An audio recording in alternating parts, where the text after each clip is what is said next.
Looking to build a more trauma-informed, confident and resilient workforce? At Risk and Resilience we deliver engaging training, consultancy and reflective practice for organisations across health, social care, education, housing and the voluntary sector. Whether you're developing frontline staff or supporting leaders, we're here to help create lasting change. Visit our website to explore our courses, resources and upcoming events at www.risk-and-resilience.co.uk. Risk and Resilience, improving practice, one conversation at a time.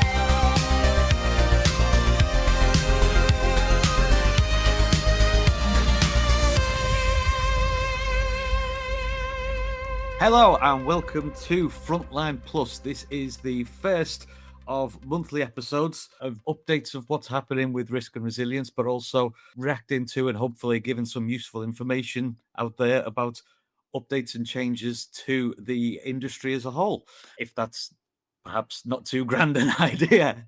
I am Andrew James. Hello, I'm David Gill. And it will be our job to sort of help navigate you through this rather grand idea that I've just proposed here.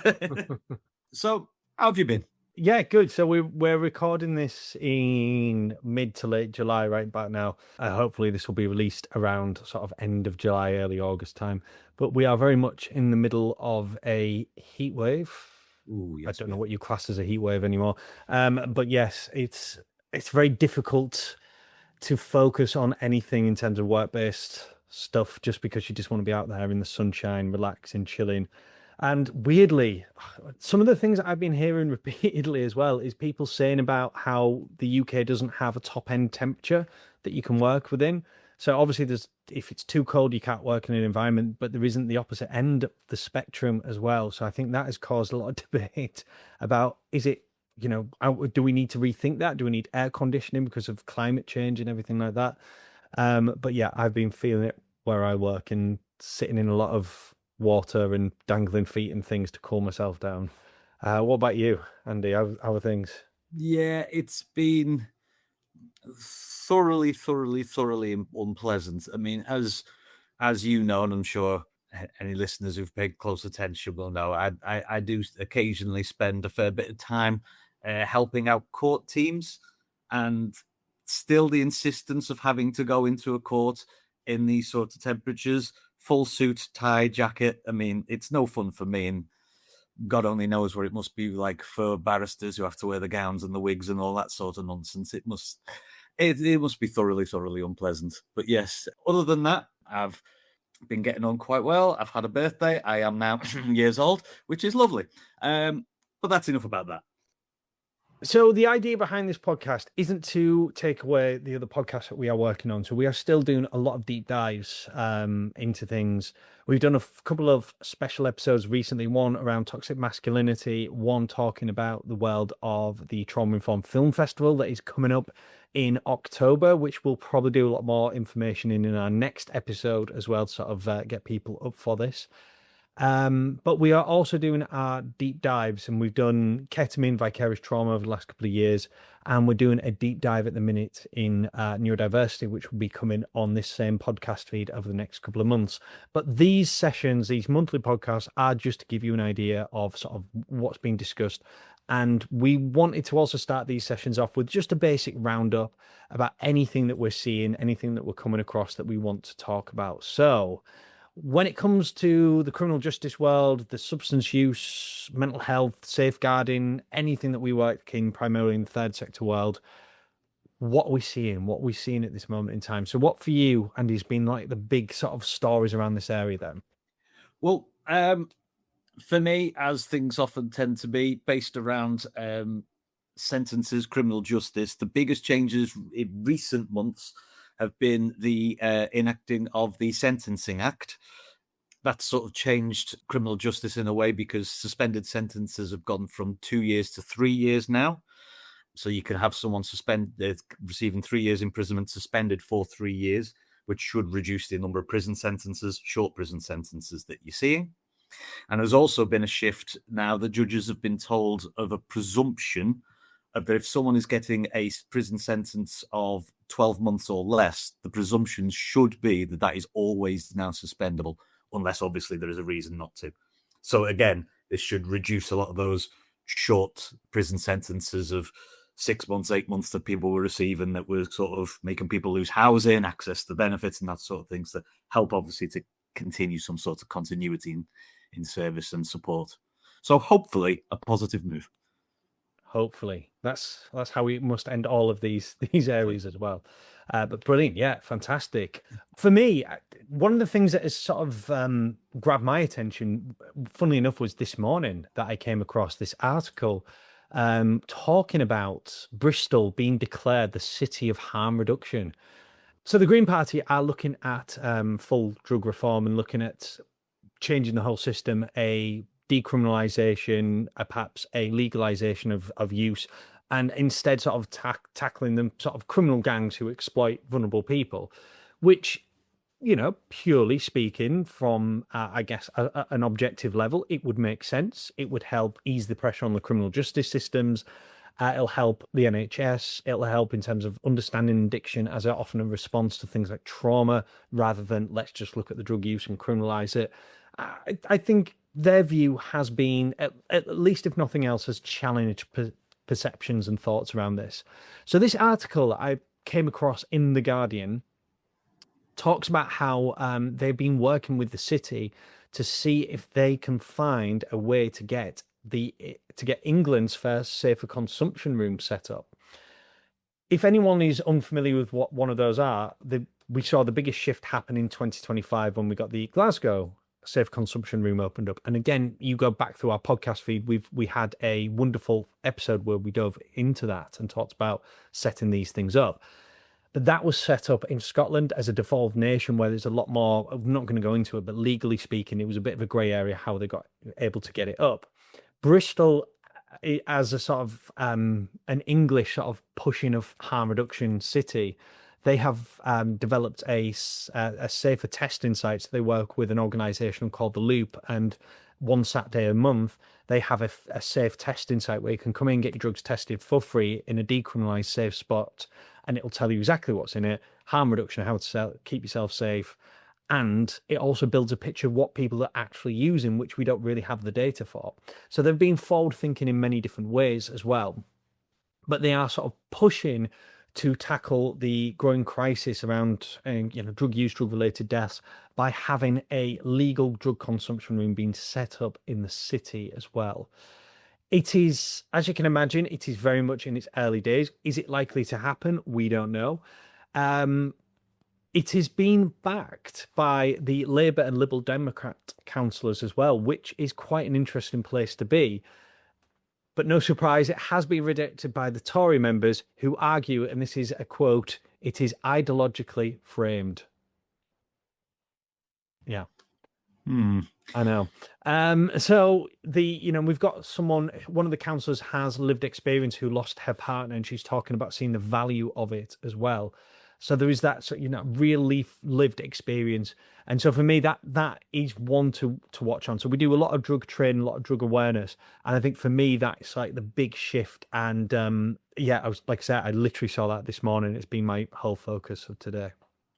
You'd think with your logical brain on, not your ideological brain, of course, but your logical brain, give a lot more sort of suggestions and a lot more positives than immediate negatives, you would have thought. But what do I know? I'm no counsellor. Yeah. But I guess again, we've done deep dives into this now, ketamine podcasts about drug reform.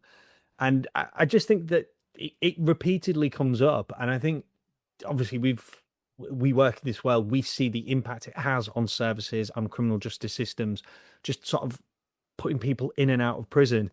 It just hasn't really worked, and yet we just keep doing the same thing over and over again as well. So the thought of doing something a little bit different is probably worth exploring. Is this going to happen anytime soon? Probably not. Will it likely happen? Who knows? But I think, for me, it's at least starting a debate that perhaps we haven't necessarily seen happen to this level in a long, long while as well. So really interesting world there. Anything else in the news from your perspective then? Well, there has been one major news story that's sort of taken above most others, and I think this leads us on quite well to the main subject of today's podcast. I've just come from Buckingham Palace, where I have accepted His Majesty the King's invitation to form a government.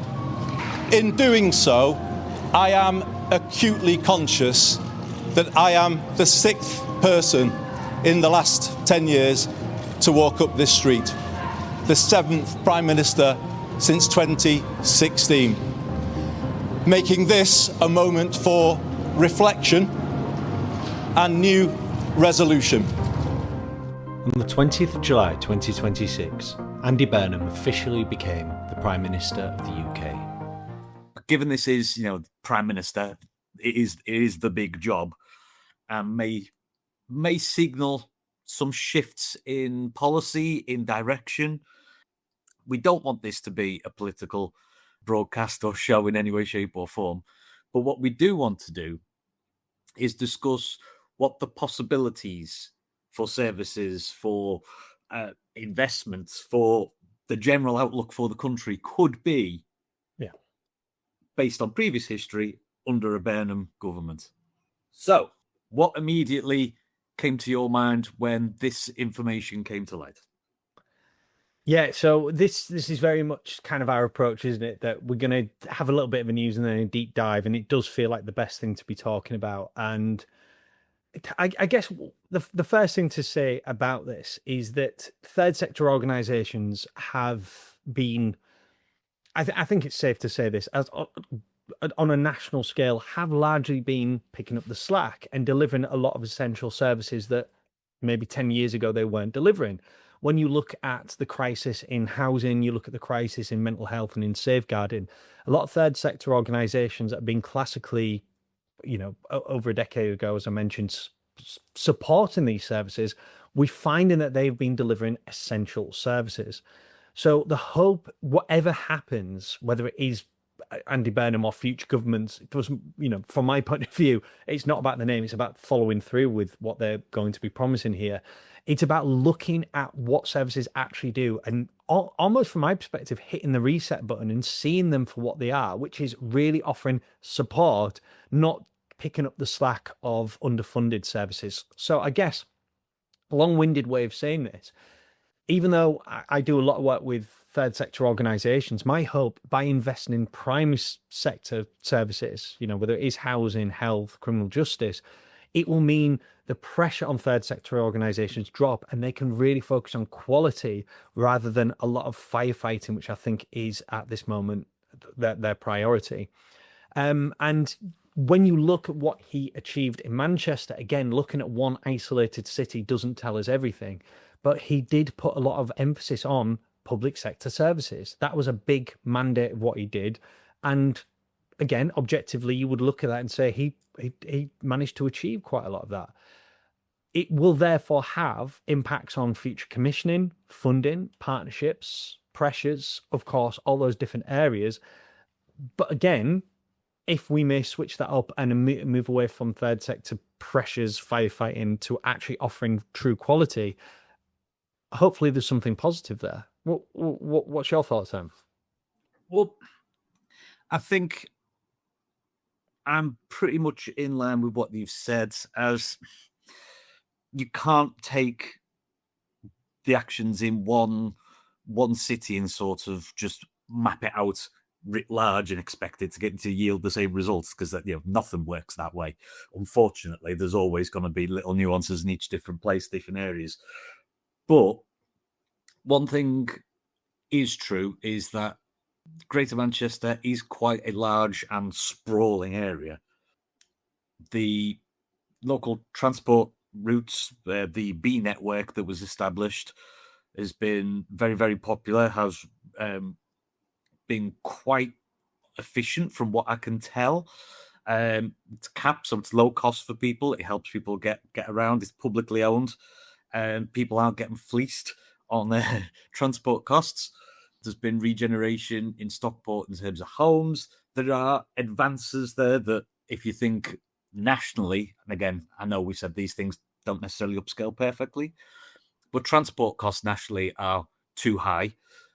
We have the highest train costs in Europe. Yeah, and it goes up every year as well, doesn't it? Yeah, it kind of goes up terrifyingly every year. In some cases, it's cheaper to fly between two parts of the UK than it is to get the train, which is just insanity. But anyway, so transport is one major issue. Housing is another major issue.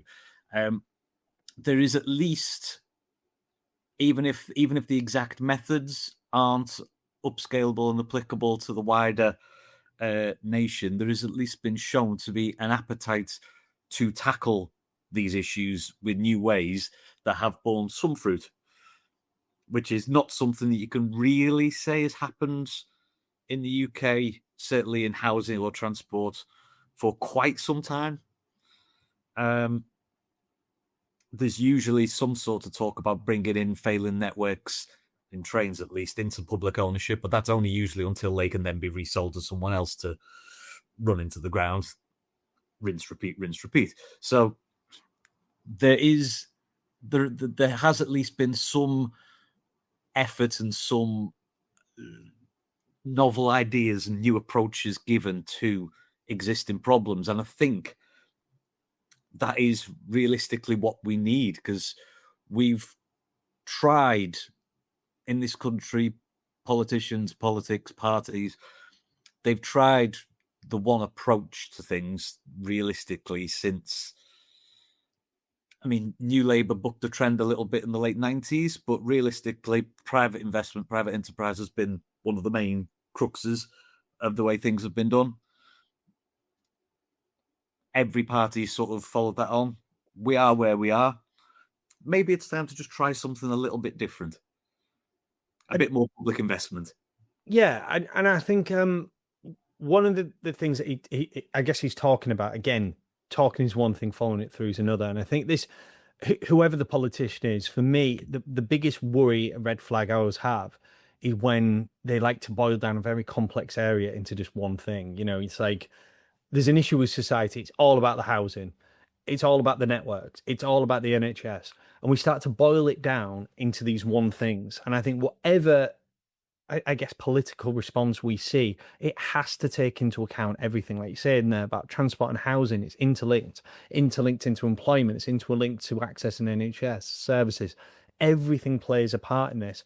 And I think it's going to take, let's be honest, a very brave leader to stand up and be willing to do this. And you could probably argue that one of the critiques of Keir Starmer is he's not perhaps been clear on what he's wanting to achieve. And one of the reasons why perhaps he's lost his job is that he's achieved maybe quite a lot of little bits, but it hasn't been big, it hasn't seemed interconnected, or perhaps he just hasn't been good at selling what they've achieved so far and what he's working on as well. So it's going to need a personality there to link things together.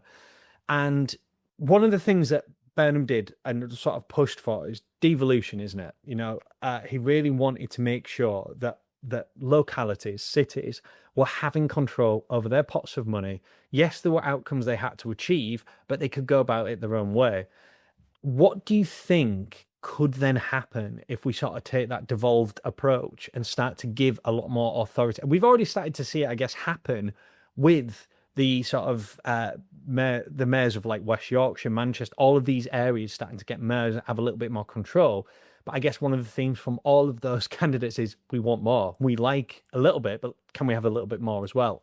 Do you think that devolved approach will help services and or organisations, or do you think it could create a bit of a postcode lottery? That is the main concern, isn't it? Because the theory always goes that if you have sort of national control over it, then you can have an imposition over standards, and that everyone has to hit a certain threshold.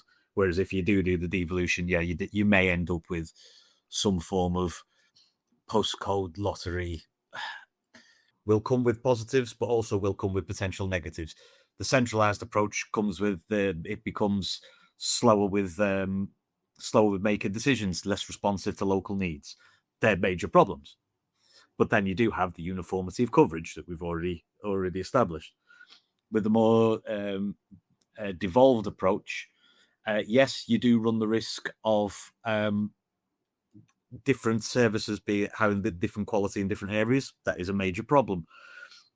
But that can be compensated for, I hope, with maybe ensuring that there is still tighter and open communication between regions. I think that's when things become really, really difficult.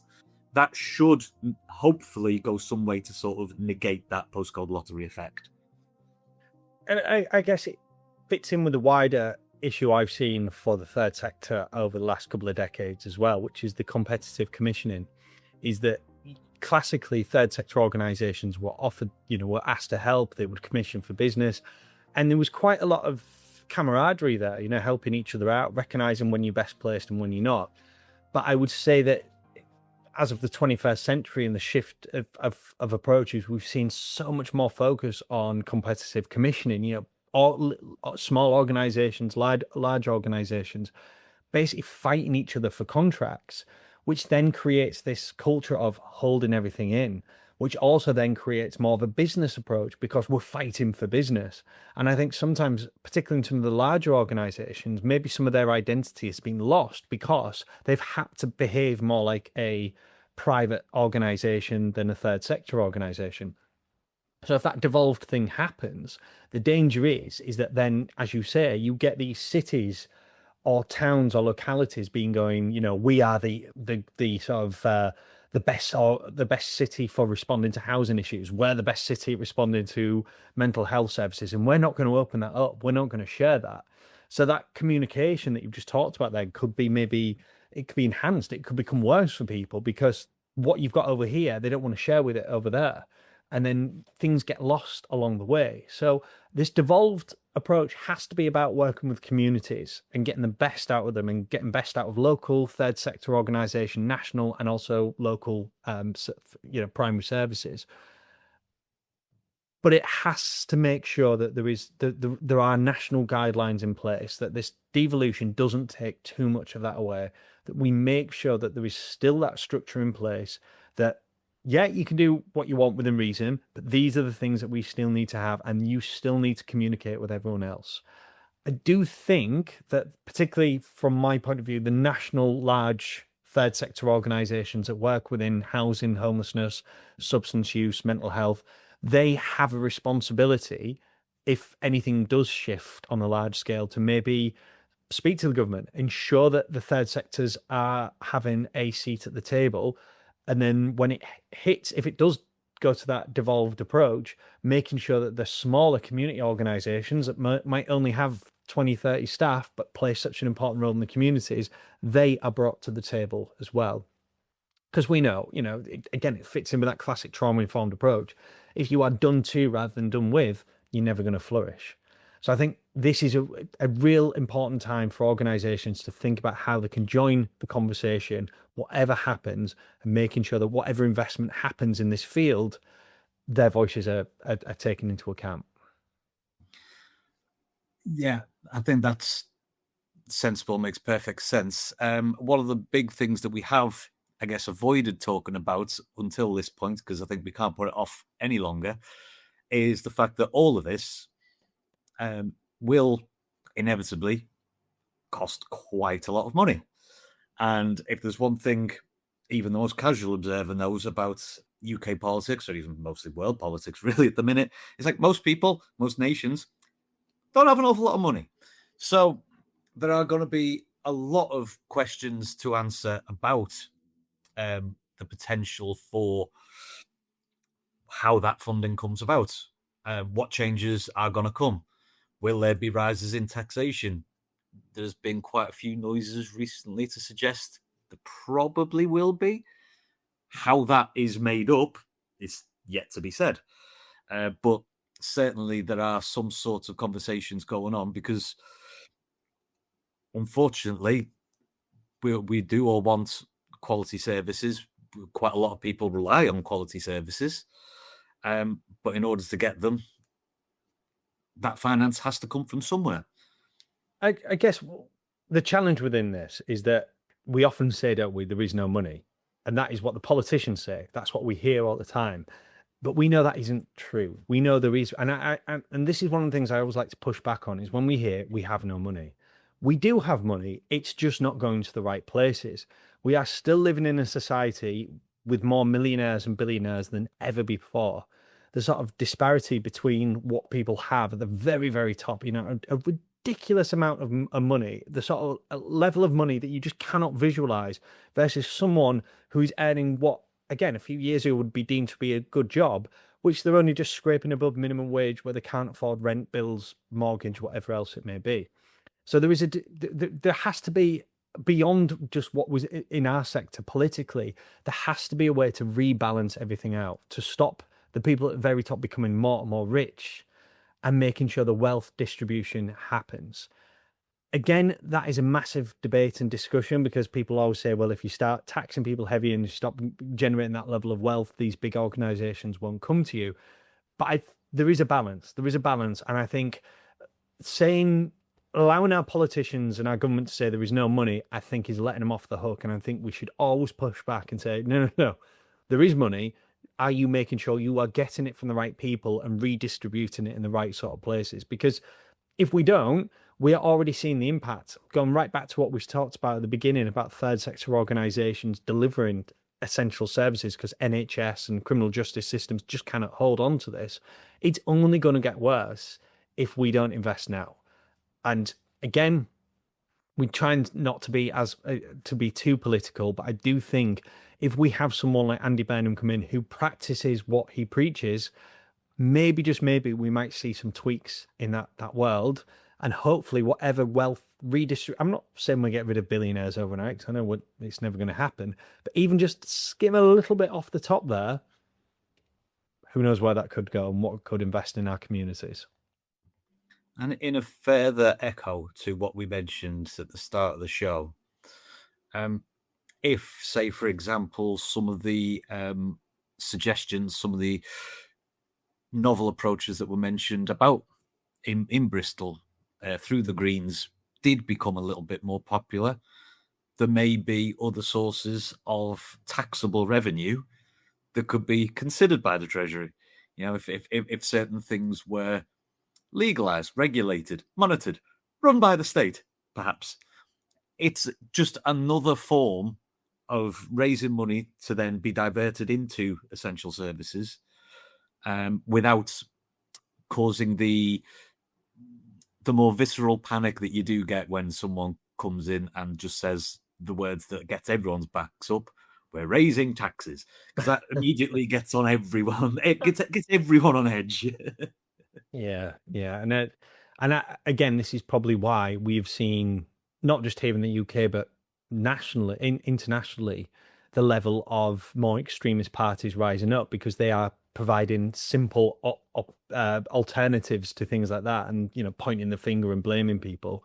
So I do think, again, sort of mainstream politics has to take that into consideration, because if they don't sort of change their approach, the more extreme end, and particularly the more far right extreme end, will end up getting more and more in power. And we know that communities and community cohesion is probably going to suffer from that point of view as well. So I think there's an opportunity all around, but without being too negative, if we don't do something, we don't know where things could go, but it probably isn't going to be anywhere too pleasant.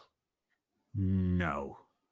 So, I guess on reflection, the potential for Burnham PM, potentially good, but remains to be seen.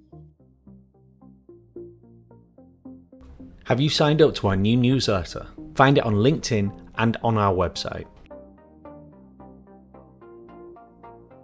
And finally, to end this first episode of the monthly podcast, just like to ask David, what is the current state of play with risk and resilience? What's new? Well, I mentioned at the beginning, we are working on this year's Trauma Informed Film Festival, 1st of October. More information on our website. We will probably do a lot more of a deep dive into that in our next episode when it's getting a little bit closer. But if you want to know about how to submit, it is based in Leeds, but you do not have to be from Leeds to attend or submit a film.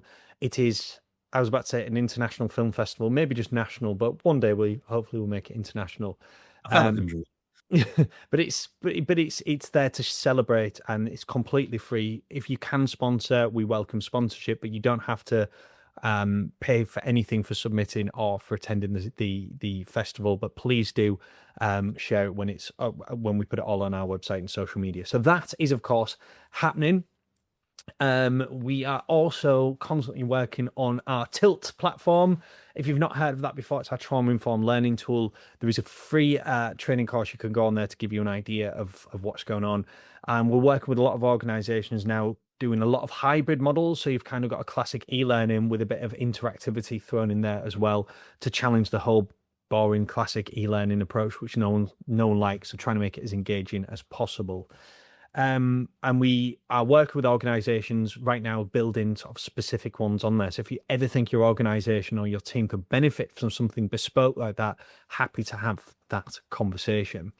We are also working on our new resource page. So we have been updating it. This week, we have updated our ketamine resources. There are a lot more resources on there as well. And throughout the month of August, when everything gets a little bit quieter, we are doing a massive update on a load of resources. So there'll be all things to do with substance use, around trauma-informed approaches and other aspects of the work that we do as well. So keep your eyes peeled on that. Again, the link to our resource page is in the podcast feed. Have a look, share it.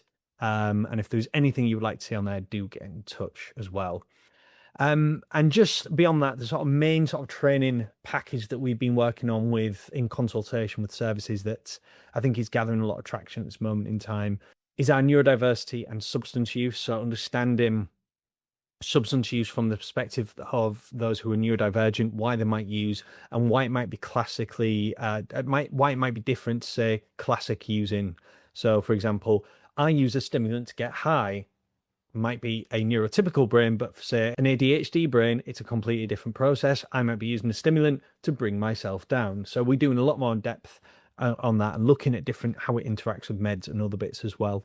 And yeah, really, really interesting sort of areas. And of course, as well as our neurodiversity, we are working on the podcast as well. So as well as these monthly podcasts that will be coming on regularly, we have our next deep dive on around neurodiversity that's probably going to be on some point in August, maybe even September as well. So keep your eyes peeled for that. And if you're already subscribed to this, hopefully you're listening to this, you are. You will also have access to that as soon as they become available. Fantastic. What I will say about the film festival, just to wrap up, is this will be the third year. I missed the second year, but I was at the first. If anyone is familiar with it, it's at the Hyde Park Picture House. It's an absolutely beautiful setting. It's possibly the best cinema certainly in Leeds, possibly the entirety of Yorkshire as a whole. It's a glorious place. So please, if anyone is available in the area and fancying coming down for that, I would highly, highly recommend it. Yeah, couldn't put it by myself. It's a brilliant place. Check it out online if you've not already done so. So in future episodes of our monthly podcast, if you want to be a part of this, if you've got something you want to share, you want to talk about, particularly in our news section or deep dive bit, we're more than happy to have people on as well. The idea is to keep you up to date with what is going on. We won't always be talking about change of prime ministers, or if we do, our country is probably in more trouble than we thought. But we will be having deep dives into other bits as well. So like I say, if you want to get in touch, drop us a message. Again, all our details are in the podcast feed, or you can find it on our website. Get in touch, ask questions, get involved, or even if you just want to leave us a question or drop us a question, we can discuss it in future episodes as well. Thank you very much for listening to our very first Frontline Plus. We will be back in a month's time for our next episode. Again, if you want to get in touch, do drop us a message. But all that's left for me to say is I've been David Gill. And I've been Andrew James. And this has been Frontline Plus. Thank you.